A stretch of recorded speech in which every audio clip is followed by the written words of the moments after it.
Judgment card energy right here. Actually, this is the universe, no? And this is that is not a turotot, no? Or kahit yung megaphone ng barangay ninyo. Okay? That is, like, pantawag, panggamit, pang anunsyo. So, ikaw, nakikita ko dito, ikaw ang mismong tinatawag, no, na attention dito ni universe. Mamaya, kukuha pa tayo ng iba pang informations na bakit, no? Ano ba yung sinasabi niya sa inyo rito? Universe yan, mga babes, no? Yan. See? Talagang kinakausap ka ni universe. Major arcana yun, major arcana rin to. Wheel of Fortune. Be prepared sa mga changes. Okay? At kung ibabalik ninyo yung video, no? Makikita ninyo na yung Judgment card energy may dalawang Roman numeral 10. At ito ay Roman numeral number 10 din. So, ibig sabihin parang meron ditong kailangang tapusin para may magsimula. Yan. See? Wow! Another major arcana. Hangman. I mean, the full card energy. Pero nabanggit ko yung hangman energy. So, there is something here na parang uncomfortable here sa inyo. No? Pero it looks like this is you, no? Na parang hindi mo ito masyadong pinagbibigyan ng pupukusan ng atensyon ngayon, no? Because maybe this is you. You're dealing here with other things in your life, no? But I think with the full card energy, you also want this new beginning here. May alamin natin anong klaseng new beginning ba ito, no? But with the moon card energy and the big moon right behind this, no, ng full card, okay, I do see that this is you. May kinalaman ito, no, sa inyong future. The one that you envision sa inyong future, no? But with this one, I do see that this is not really something here na iniisip mo ngayon. Like, hindi mo siguro to iniisip na ngayon na bagay na ito, pero you want this, no? You want it, you got it. You know, parang ganun, no? So, alamin pa natin more.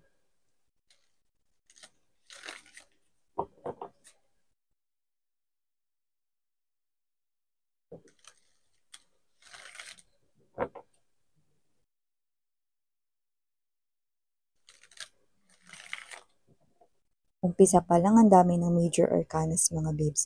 So, isa lang ang tinutumbok nun. May mahalagang mensahe talaga sa'yo, no? Si God or si universe dito.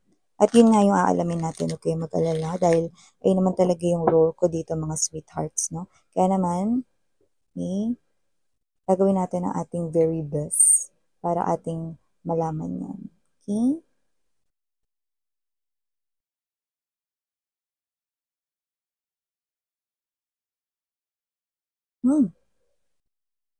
Teka. Wait.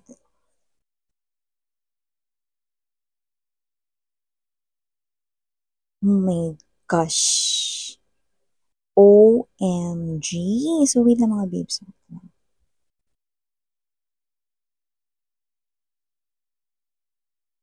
Ayun, no? Nine of Cups energy, no? Ang nakikita ko ritong main energy ninyo, no? So, subconsciously, I think, no? Ito talaga yung main energy ninyo. Okay? So, you could be wondering, mamaya, no? Na posibleng kayo ito na magsabi na, ay, hindi naman ako ganun ngayon, Miss Yan, ah. Pero yeah, subconsciously, this is your main energy. Okay? So, you're not really aware, but subconsciously, you've been thinking this specific thing. No? Later, ibubuking ko sa inyo kung ano yun. Yeah, see? Ten of Cups energy, no, intersecting the Three of Cups energy, and we also have here the Ten of Coins. Very good, no? So, yeah, wow. Alam mo, there is something, yeah. Okay. Kaya sabihin ko sa inyo kung ba't ako natawa dito. Okay, so bottom of the deck, we have here the Two of, okay. So, may kailangan kayong gawin. Ayan. Madali lang naman gagawin mo. Hindi naman mahirap. So, yun nga, no, hi and hello there, collective. By the way, my name is Yan. Welcome here. Sa aking mga returning tambayers and viewers, thank you sa inyong walang sawang support and love for me. And yes, kung hindi nyo pa nas, meron pa po tayong other channel. Link is down below sa ating description box. If you haven't tried na tumambay dyan, then you may make tambay dyan, no? Kasi ako rin naman, yung tao dyan. May iba pa ba? Sa inyo mga babes, no, wala tayo ditong gender, alam nyo naman yan. So, babae, lalaki, LGBT, lahat welcome here. And pwede nyo rin pong iswitch yung mga roles given by the fact that this is general reading. Okay? And yes, mga babes, no, timeless din po tayo dito. So, pwedeng ito ay tapos na nangyari na sa iba. Sa iba naman nangyayari ngayon sa present moment. At sa iba naman ay mangyayari pa lang sa kanilang future. But here, I'm seeing na mangyayari pa lang to sa inyong future. Sa nakararami sa inyo, aba, nako, dalawang cards pa lang yung binubuklat natin kanina with Sun card energy, Lovers card energy. Ayun mga babes, no, nandito na ang nakagugulat na revelasyon. Yan o, hindi po ako si tita yan. Si Tito Boy lang po mga babes, no? Ang may mga ganyan na fast talk, no? Pero dito, diretsahan din tayo, no? With the Sun card energy, Lovers card energy, eto na ang matindi, ang malupitang revelasyon sa inyong buhay, pag-ibig. So nakita ko dito strongly, meron ditong two indications actually for, ano yun miss yan? Ito tuturo ko sa inyo. Justice card energy, Four of Wands energy, Ten of Cups energy, and the Ten of Coins energy. Ano ibig mo sabihin doon, Miss Yan? Well, ikakasal kayo. Ano? Ikakasal kayo. Ikakasal kayo, mga babes, no? Lalo na yung mga nahagip natin dito. Ay, hindi ko man iniisip yung love life, Miss Yan. Ay, nako, Miss Yan, yung love life na yan, wala pa sa isip ko. Ay, nako, Miss Yan, busy ako sa trabaho ko. Okay lang, wala yung love life na yan. Yung iba ganun. Yun yung pinaka nakuha ko dito. Kaya nga sabi ko sa inyo, subconsciously, kasi when we say subconsciously, hindi kayo aware. Okay? You're not really observant ng inyong deepest desires, no? Pero gusto nyo rin ng love life talaga, no? But you're not thinking about it right now. You're thinking about work. Others of you could be thinking right here na sana magbayad na yung mga may utang sa inyo. Or sana, no, makakuha kayo rito ng mas maraming ipon or makagawa ng mas maraming ipon, no? At yung iba thinking of other sidelines and side hustles, no? Yung iba naman dealings with other things going on sa kanilang life, no? So, ay, wala akong time para love life, Miss yan, no? Ay, nako, hindi para sa akin yung reading na to. Ay, para sa'yo. Kasi yun yung nakuha ko rito eh. Para to dun sa mga consciously, ang iniisip nila, no, is yung mind nila is nakaset sa ibang bagay like pera, pagkakakitaan, negosyo, how to expand my savings, or how to increase my financial. Yan. More likely yan. No? So, ibig sabihin, no, this is you subconsciously, I want love, miss yan. I also crave for love, But I do pick up right here that this is you, no, ikakasal kayo dito, no. Iba nagtatanong dito, kailan ba yan, miss yan? No? Well, baka magulat yung iba sa inyo because 3 months from now, you will get married, Yung iba sa inyo, ganun kabilis, miss yan, Pero sabi mo, hindi ko pa nakikilala yan or hindi ko pa namimit yan, no? Kasi wala naman akong love life dahil sabi mo, wala akong time for love. Yes. The fastest that I'm seeing right here when it comes to time period, although we do not really have the exact time period, I'm picking up that it could be 3 months, as early as 3 months. You'll marry someone, brand new person, like a stranger at first, but this is you. That is definitely the one meant for you. That is definitely the one na hinanap ni universe with the Hermit card energy intersecting the Sun card and the Lover's energy, strongly justice. Siya yung ipinadala sa inyo ni universe right here. Kaya kung magtatanong kayo rito, magugustuhan ko ba yan, miss yan? Sino ba yan? Naliligo ba yan, miss yan? Nagtututbrush ba yan, miss yan? Panalo, no? So nakikita ko dito na magugustuhan mo siya. Bakit? Bakit kamo? Dahil mga babes, no? Yung mga ugali mo, no, na hindi mo bet sa sarili mo, ay yung mga ugali, mga babes, no, na maiintindihan niya. Yan o, ano ibig mo sabihin dyan, miss yan? Nakuha ko din, no, strongly strongly clue, no, na yung mga nakararami sa inyo, gusto niyo ng tao makakaintindi sa mga toyo at topak ninyo. Tama, no? Nakita ko yun dito.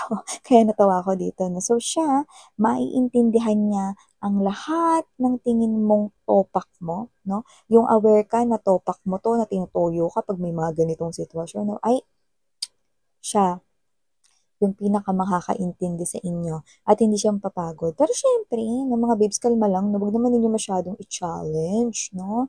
Pero nakita ko rito, no, na siya talaga yung napili, pinili, at kung namimili pa lang si Universe, siya ang mapipili ni Universe, ni God, no matter how you call, no, your God, wala tayo rito religion and belief, no, everybody welcome, no, kaya naman, siya ang pinili para maging katuwang mo for life, you know, kaya naman nakikita ko nabubuo ka dito ng happy family sa tao na yan, and you will reunite with that person, or you will meet that person as early as 3 months from now, see? Ay, bongga. Kasi first quarter pa lang, no, ng 2025, no, ibig sabihin, no, palakas na palakas yung signal natin dito. From infrared, from Bluetooth, naging na tayong Wi-Fi, satellite na. May napakalakas na tayong signal dito, no, ah, nag-innovate na, no, yung atin ditong signal, no, natawag na natin dito yung soulmate ninyo ng bonggang-bongga, no, at ito talaga yung perfect match na binigay sa inyo ni Universe. Na miss yan, ano ba yan? Mayaman ba yan? Ano ba yan? Ano ba yung klase ng background niya? No? Kasi importante sa akin yung miss yan, eh, no? Yung alam mo yung energy mo, yung hindi ka naman magpapabuhay sa kanya, pero ang gusto mo lang is yung may trabaho sana siya, or mabait sana siya rin, no? Yung energy na hindi siya yung magiging pabigat sa inyo, no? Kasi sa inyo, importante ang love, yes, or check, no? Pero importante rin sa inyo yung taong may responsibilidad or responsable, no? Lalo na pagdating sa commitment. So, guys, hindi siya mayaman ha, pero may chance ang yumaman kayong dalawa. Bakit kamo? Kasi this person right here, masipag siya at matyaga. At ang maganda, ito yung pinaka-favorite mo. Faithful siya rito when it comes to love at sa kanyang mga promises. Alam mo, no, sa totoo lang, madalas natin nakukuha ito ngayon. So, ibig sabihin talagang palakas ng palakas ang ating signal from Bluetooth infrared. No, nandito na tayo ngayon, no, sa 5G. 5G, no? Naka-LTE na tayo ngayon dito, advanced na, no? 5G na, no? Fiber na kung tawagin, 'di ba? Fiber, Wi-Fi connection. Parang ganun, no? So nakita ko dito that this person right here is may pagyaman sa inyong dalawa in the future, no? Lalo na kapag nagkaroon na kayo dito ng baby, or nagkaroon na kayo dito ng sibling. Of course, LGBTQs, of course, welcome din kayo, no? For my LGBTQs, ang nakita ko dito, pag nagkaroon na kayo dito ng mga biggest goals, ano ba yung mga biggest goals ninyo, sweethearts, no? Iba-iba naman yan, no? Pero syempre, alam naman natin, no, na ang ating normal na biggest goals ay ano, makabili ng sarili nating house, 'di ba? Yung maganda, yung may ano, swimming pool. Swimming pool. Yung may swimming pool, no? Pwede may pa-slide din, no? Para sa mga pamangkins, no? And everything. Ano ba? Expensive cars, 'di ba? Yung limited edition, para naman ikaw lang yung meron niyan. Example lang yun, mga mahal, no? So, kung kayo to na may biggest dreams and goals, no? Kung LGBTQ ka naman, no? Yan, gusto niyo makapagpatayo ng business together, no? Like coffee, or kung ano man yung gusto ninyo. Yan, nakita ko rito na mas pagbubutihin pa ng iyong partner dito, no? Tsaka, nakita ko dito, no, na wala pa siyang ibang mamahalin kung paano kanya rito bibigyan ng pagmamahal. Kasi hindi pa siya nadating, eh, no? Nakita ko pa siya rito na ano, no, traveling pa lang. Yung iba buying tickets pa lang, no? Pero sureness na, no, na talagang traveling na ito sa inyo. Yan, no? So talaga naman, mga babes, no, na hindi ko na talaga to maidi-deny. Talagang moving forward na siya papunta sa inyo. Marireunite na kayo sa taong ito. Eh, teka, miss, yan, bakit naman kami magpapakasal agad in span of 3 months, no? Because you will feel that strong magnetic attraction. Hindi lang yun basta magnetic attraction, it's a soulmate connection. Yan, no? So, if you're hearing na parang may nagpupukpok, mga babes, no? Alam nyo naman, ongoing ang construction dito sa aming neighborhood, no? Mayaman ang aming mga kapitbahay, marami silang pampagawa ng house. Kaya hindi natapos-tapos, 'no? Pagkatapos yung isang bahay, may isang bahay na naman ulit nag-aagawa, ganyan, 'no?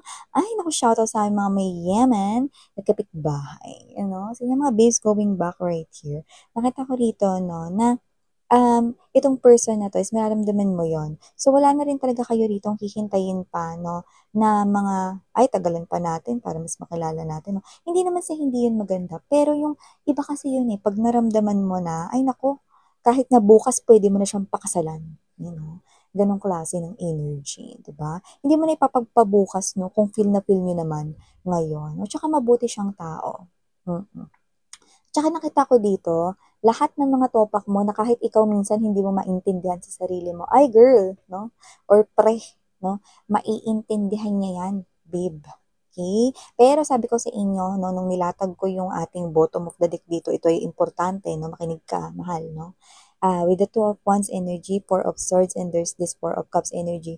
Bago ito mangyari, pero yung iba nangyari na 'to ha, at nangyayari na ngayon. Kung kinukulit kayo ng ex ninyo, reject agad. Reject nyo agad. Madali lang 'tong gawin, kasi ilang beses na rin naman kayo in-involve niyan sa third party situation, eh, 'yan.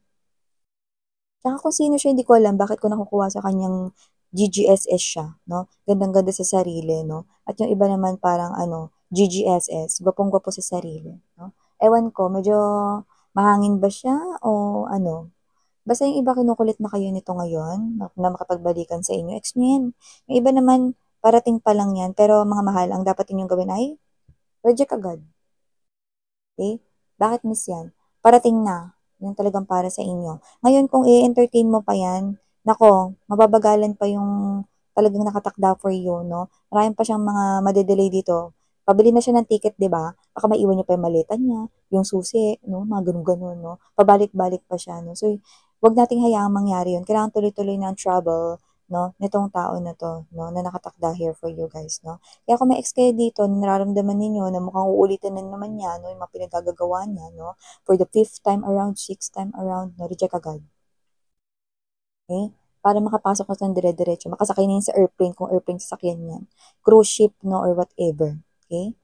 Bus, kung ano man 'yan 'no, para makilala mo na yun ang ibig ko sabihin, okey? So ito yung mga mensaheng nakuha ko here for you guys. Thank you so much again. I'm Sarah Hill, love and light. Ayan.